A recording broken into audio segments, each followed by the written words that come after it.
태조실록 8권 태조 4년 7월 30일 신유 네 번째 기사. 산사태와 홍수가 난 광주와 천명 사이 고을의 세곡을 면제하고 양식을 나누어 주다. 그 토지의 세곡을 면제하고 또 집집마다 쌀과 서곡을 주게 하였다. 태조실록 8권 태조 4년 8월 7일 무진 첫 번째 기사. 1395년 명 홍무 28년 충청도 조운선 열척과 경상도 조운선 16척이 바람이 만나 파선되었다. 태조실록 8권 태조 4년 8월 7일 무진 두 번째 기사. 임금이 원주 목사 조박이 질병을 앓고 있다는 소식을 듣고 의일 어승진과 김지수를 보내어 그를 치료하게 하였다. 태조실록 8권 태조 4년 8월 8일 기사 첫 번째 기사. 훈련관으로 하여금 제위의 상장군 대장군을 모아서 강령의 장군과 모든 군관들을 인솔하고 여러 가지 병서를 강습하게 하였다. 태조실록 8권 태조 4년 8월 8일 기사 두 번째 기사. 판교 서감사 한부림을 강원도에 보내어 장생전의 제목을 감독하게 하고 인하여 원주 목사 조박에게 문병하도록 명하고는 또한 국내에서 쓰는 약을 하사하였다. 태조실록 8권 태조 4년 8월 9일 경호 첫 번째 기사. 경상도 관찰사가 보고하였다. 왜구가 부성포에 들어와 배 한 척을 불사르고 군사 3인을 죽였습니다. 태조실록 8권 태조 4년 8월 11일 임신 첫 번째 기사. 1.2.1관의 현상이 나타났다. 태조실록 8권 태조 4년 8월 12일 계유 첫 번째 기사. 좌도의 정부 4,500명과 우도의 정부 5,000명과 충청도의 정부 5,500명을 징발하여 궁궐의 역사에 부역하게 하였다. 태조실록 8권 태조 4년 8월 14일 을의 첫 번째 기사. 이무로 전라도 도관찰 출척사로 이빈으로 판중추원사를 오사충으로 상위중추원사를 삼았다. 태조실록 8권 태조 4년 8월 14일 을의 두 번째 기사. 도관찰사 이지에게 예를 차리지 않은 상임문화부사 조반에 대한 기사. 상임문화부사 조반이 기우제를 지내기 위하여 내향을 받들고 유후사로 가는 도중에 도관찰사 이지를 만났다. 이지는 말에서 내려 몸을 굽혔으나 조반은 말을 탄 채로 지나니 이지가 나도 친히 왕지를 받아 부월을 갖추고 왔는데 지금 조반이 말을 탄 채 곧장 지나가니 이것이 어찌 예의겠는가 하고 헌사에 입문하게 되었다. 헌사에서 조반을 탄핵하고 정죄했으나 임금이 그를 용서하였다. 태조실록 8권 태조 4년 8월 15일 병자 첫 번째 기사. 경기도 빈 땅을 토들이 강점하는 것을 금하다. 임금이 헌사의 장무를 불러 전교하였다. 경기의 빈 땅은 토들의 강점한 바가 되고 혹은 목마지가 되어 백성들은 마소의 꼴도 이러 갈 수 없는 데다 또한 그들의 볕국은 마소들의 밟히는 바가 되어 손실이 많다고 하니 마땅히 감찰을 나누어 보내어 금하게 하라. 이에 감찰 김질과 김약을 좌우도의 행대로 삼았다. 태조실록 8권 태조 4년 8월 16일 정축 첫 번째 기사. 임금이 서운관 관원을 불러서 묻기를 산이 무너지는 것은 어떠냐 하니 대답하기를 명산이 아니라면 해가 없습니다 하였다. 태조실록 8권 태조 4년 8월 18일 기묘 첫 번째 기사. 전중경 박경희를 보내어 말 1,000피를 암령하여 요동에 가서 교활하고 돌아오게 하였다. 태조실록 8권 태조 4년 8월 20일 신사 첫 번째 기사. 우박이 내렸는데 21일과 22일에도 내렸다. 태조실록 8권 태조 4년 8월 27일 무자 첫 번째 기사. 금성이 헌원성을 범하였다. 태조실록 8권 태조 4년 8월 27일 무자 두 번째 기사. 우도수군 첨절제사 김영열이 외선 한 척을 납부하여 21인이나 생금하여 바치니 임금이 가상하게 여기어 대장군 고봉지를 보내어 내구마 한 필과 비단과 궁온을 하사하게 하였다. 태조실록 8권 태조 4년 8월 28일 기축 첫 번째 기사. 중추원 부사 장자충을 보내어 전문을 받들고 경사에 가서 천추절을 할애하게 하였다. 태조실록 8권 태조 4년 8월 28일 기축 두 번째 기사. 장사 지낸 지 4일 되는 영흥부 사람 박은의 무덤에서 소리가 나다. 영흥부 사람 전 군기감 박은이 병이 들어 6월 11일 해시에 죽었으니 그의 아내 전부의 아들인 김원경이 이튿날 진시에 장사를 지냈더니 4일을 지난 뒤에 전 낭장 김용군이 무덤 앞으로 지나가다가 무덤 속에서 종을 부르는 소리가 나매 그 집에 가서 말하였다. 그 종이 와서 파보니 다시 죽어 있었다. 태조실록 8권 태조 4년 8월 28일 기축 세 번째 기사. 태학사 유구를 회암사에 보내어 소재 법석을 베풀게 하였다. 태조실록 8권 태조 4년 8월 28일 기축 네 번째 기사. 백악산의 단에 제사를 올렸다. 태조실록 8권 태조 4년 8월 28일 기축 다섯 번째 기사. 검성이 헌원성을 침범하였다. 태조실록 8권 태조 4년 9월 4일 을미 첫 번째 기사. 예조의랑 정혼과 교서도감 장지도에게 명하여 정관 정료를 교정해서 올리게 하였다. 태조실록 8권 태조 4년 9월 5일 병신 첫 번째 기사. 이조로 하여금 동산을 봉하여 호국신으로 삼게 하였다. 태조실록 8권 태조 4년 9월 9일 경자 첫 번째 기사. 현비가 대궐 후청에 나가 역성과 여러 목공 석공들에게 은혜를 베풀었다. 태조실록 8권 태조 4년 9월 15일 병호 첫 번째 기사. 새 대궐에 부역하는 정부를 놓아 보내고 승도들만 머물러 두니 가을거지를 중하게 여김이었다. 태조실록 8권 태조 4년 9월 16일 정미 첫 번째 기사.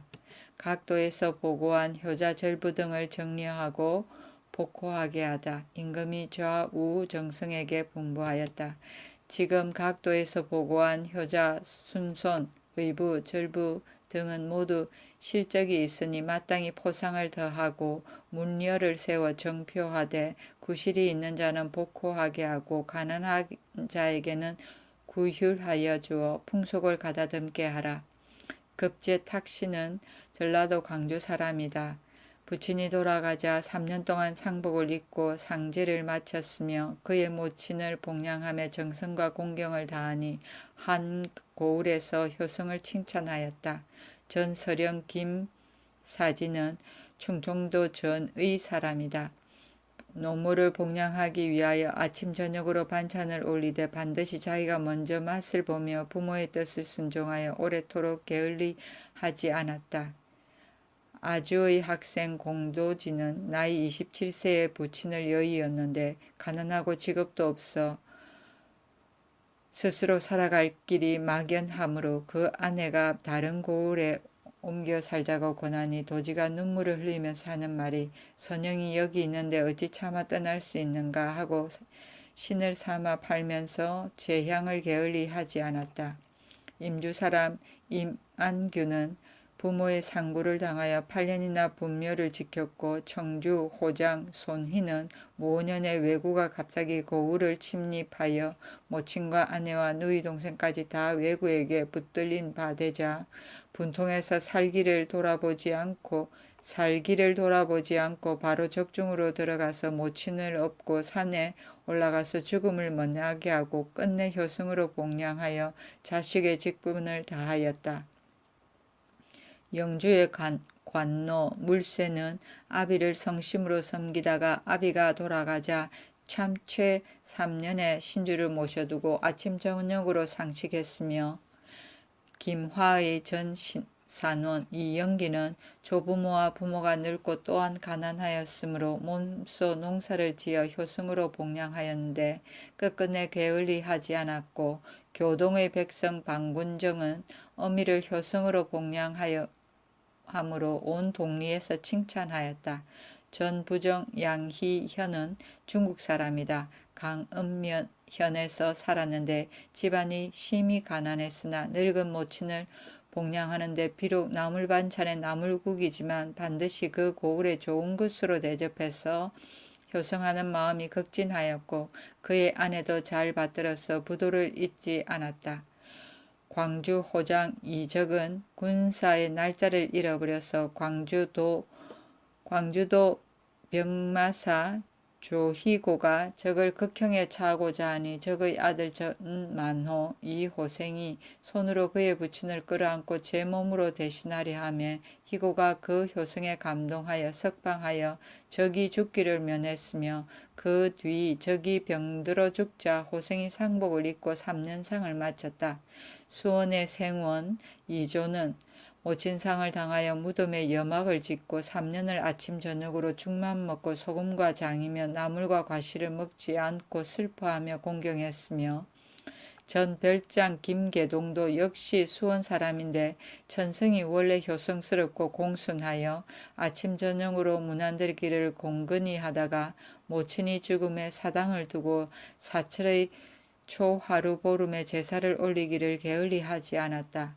이상은 모두 효자와 순손이며 함열 사람 전 산원 최등림의 아내 홍씨는 모년에 외적에게 잡힌 바 되어 적이 욕을 보이려 하니 적을 꾸짖고 한사코 거절하다가 창에 찔려서 죽었고 양성의 고 판사 전 오복의 아내 노씨는 정묘년에 가장이 죽자 무덤의 아래에다 여막을 짓고 지금까지 9년 동안 제사 지내는 것을 게을리하지 않았다.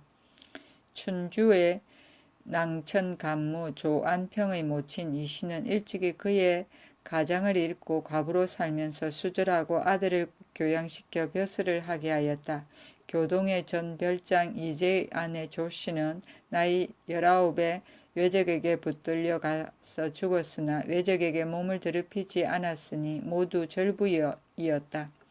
명하여 모두 그들을 복호하고 그 자손들을 구휼해 주게 하되 그 중에서 벼슬하기를 원하는 자는 말을 주어 서울로 올라오게 하고 나이가 많고 집이 가난한 자와 부인에게는 차등이 있게 쌀을 내려주고 또 그 동구문에 정표하게 하고는 사실을 기록해서 경중과 외방에 널리 알리게 하였다. 춘주는 지금의 춘천이다. 태조실록 8권 태조 4년 9월 17일 무신 첫 번째 기사 충청도와 풍해 좌우도에 정부 1200명을 징발하여 강화도에 보내서 석회를 굽게 하였다.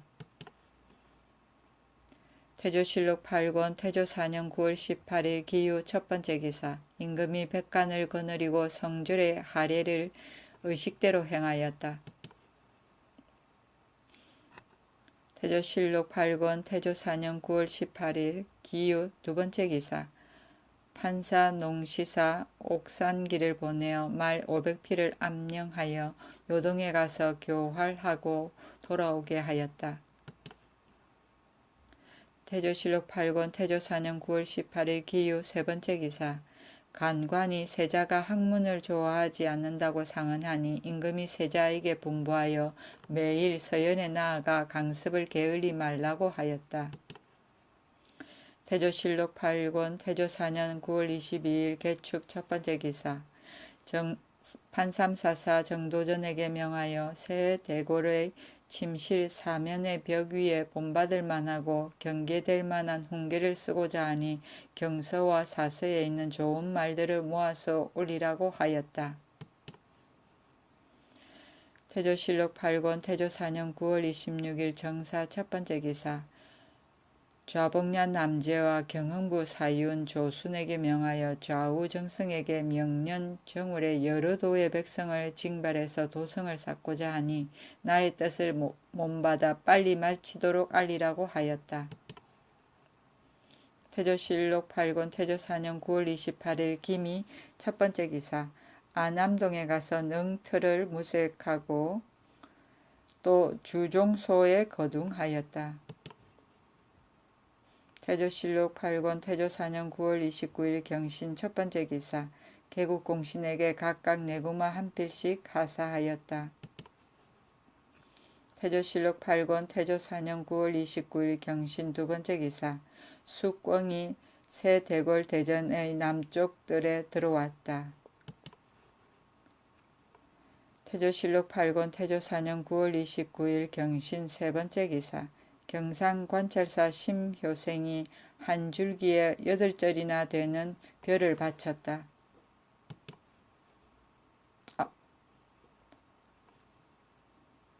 태조실록 8권 태조 4년 9월 29일 경신 네 번째 기사.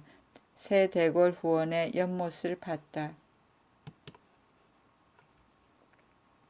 태조실록 8권 태조 4년 9월 29일 경신 다섯 번째 기사.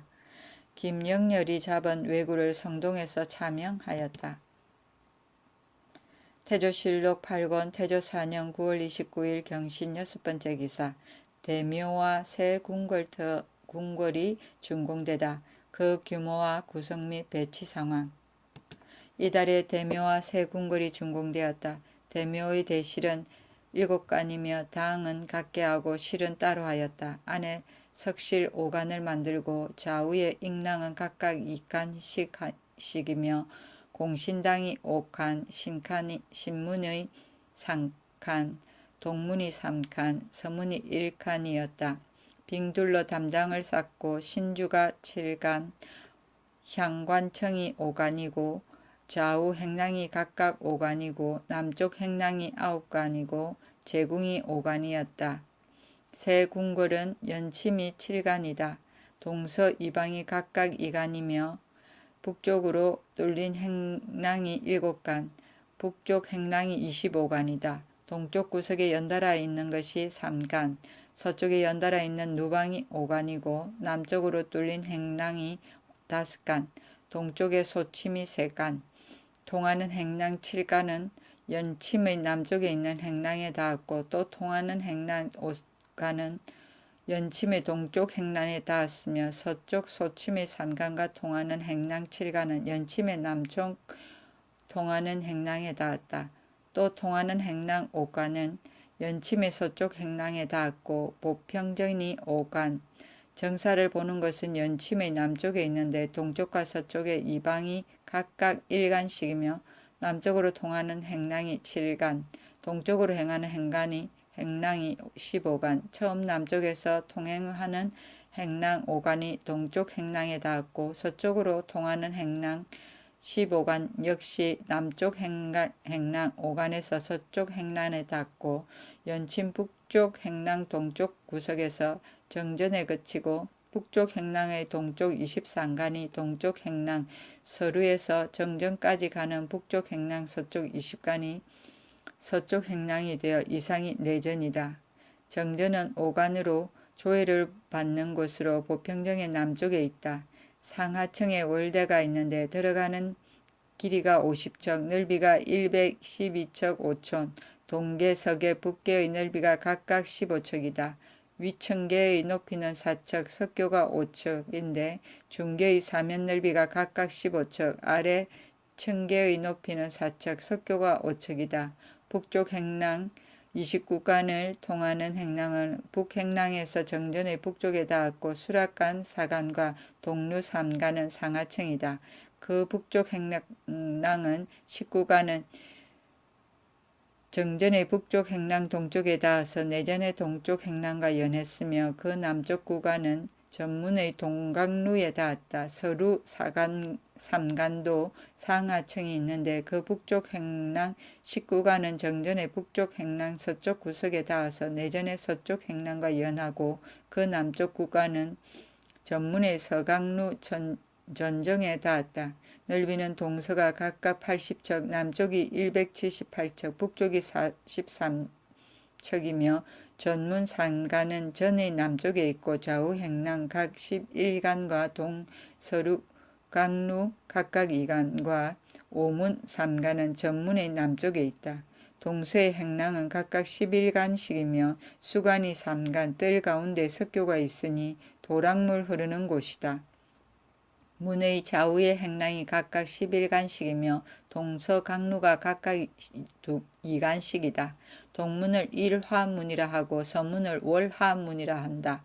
그 밖에 주방, 등촉방, 인자방, 상의원이며 양전의 사옹방, 상서방, 승지방, 내시다방, 경흥부, 중추원, 삼군부와 동서루고가 무릇 390여간이다. 뒤에 궁서경을 쌓고 동문은 건춘문이라 하고 서문은 영추문이라 하며 남문은 광화문이라 했는데 다락 3간이 상하층이 있고 다락 위에 종과 북을 달아서 새벽과 저녁을 알리게 하고 중임을 경계했으며 문 남쪽 좌우에는 의정부, 삼군부, 욕조, 사헌부 등의 각사의 공청이 벌려 있었다.